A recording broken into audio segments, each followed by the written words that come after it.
All right, guys, it's official. Sam has gotten away. I really don't know how to start this video. It's very sad. A report came out that he's actually going to be speaking with Andrew Ross Sorkin, which, by the way, if you want more information on how Andrew Ross Sorkin and FTX, Sam Trabucco, and also Sam Bankman-Fried are connected, then I'll have a lot more information for you guys about that probably tomorrow night. But he's going to be interviewing with him Wednesday in New York. That's the story. He's going to this New York Times. He's going to this New York Times conference, and I'm very sad about it. Because, you would think that the government would care about this to the point they would do something. But they have actually not done anything yet. And I will tell you from what I've heard, as of this moment, and when I say heard, I mean literally heard this from someone that works within this department, that to their knowledge, DOJ is not actually open an investigation at this point against SBF. So I don't know what's going to happen. Is anyone going to hold this guy accountable? Is anyone going to rise up and be brave enough to go confront this guy? I can tell you that I have been in contact with some people from the FTX team, and that they don't know what Sam's capable of. They don't know, whether or not he's going to be willing to. I mean, the fact is, they just say he's unpredictable. They don't have no idea what he's going to do next. But I will tell you this: I know there's been a lot of information about him speaking at this conference. I know people are really upset about this. Guys, there's no way he's going on American soil. Can we be for real? There's no way this man is going to step foot on American soil. If this man steps foot on American soil and is not arrested within an hour, then we are dealing with a level of corruption that goes beyond what we ever thought it could be. But you know what? I'll just say this, guys. I'll say this. I'm an optimist. And, when it comes to SBF, I believe that someone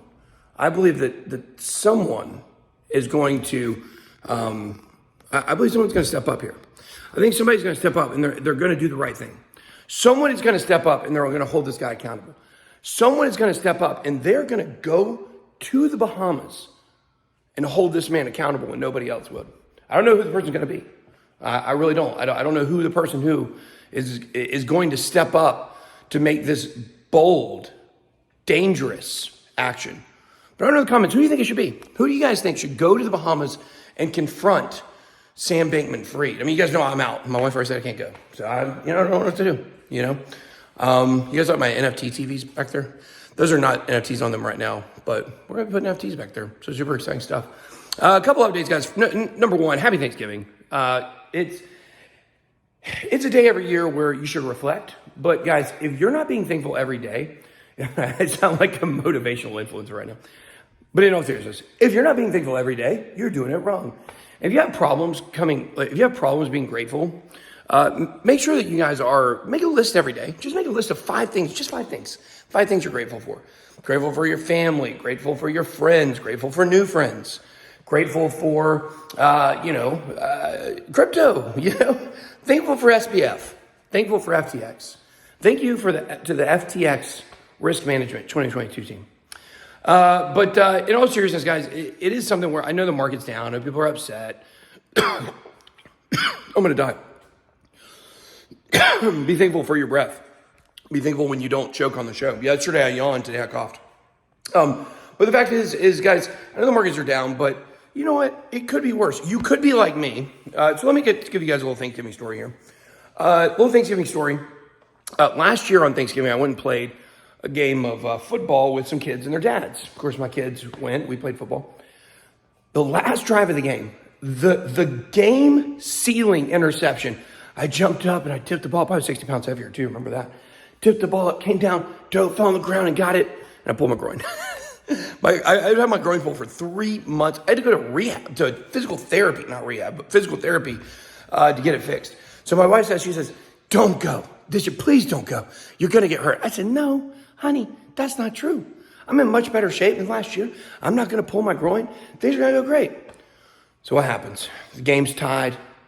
Our team is we just got to get the ball back to take the lead. Ah, man, they got a kid over there. I don't know. He's probably 17. He's a good ball player. He's a good ball player. But, I had to bracket him. You know what I'm saying? Because I had to play that cornerback safety kind of role. Because he's catching too many balls. I had to step up, had to stop him. He runs a little comeback pattern. I saw it from a mile away. I'm like Asante Samuel with it, okay? I'm like Revis Island over here. So what do? I jumped the freaking route. I jumped the route.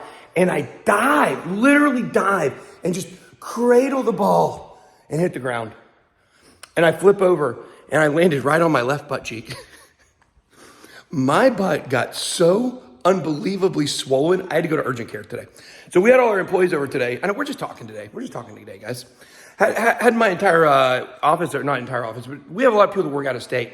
So we brought them over to our house for Thanksgiving today. Or they don't work out of state. They're from out of state, so they don't have families here. And plus we all love each other. Our employees are awesome. So a bunch of them came over. My dad came over, and they were supposed to be here at 1. And I was at urgent care from 12:30 to 3:30 with my butt. That's a true story. So what happens when you get old. It's a deep hematoma, which you guys may remember. I had the one on my leg too. I could barely walk. Yeah, they gave me some prescriptions, and it's the worst pain I've ever been in my life. In my life, it's the worst pain I ever had. It was so bad when I was in urgent care that I was like,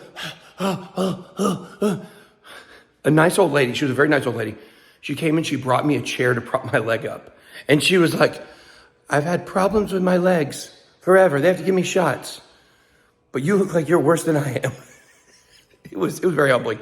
But it's all good. Be thankful for your health. If your butt cheek is good, you don't have a deep bruise in it, that's good. So I don't know. I think this weekend, I'm just going to sit at home. I'm not going to do anything this weekend, just hang out, spend some time with the family.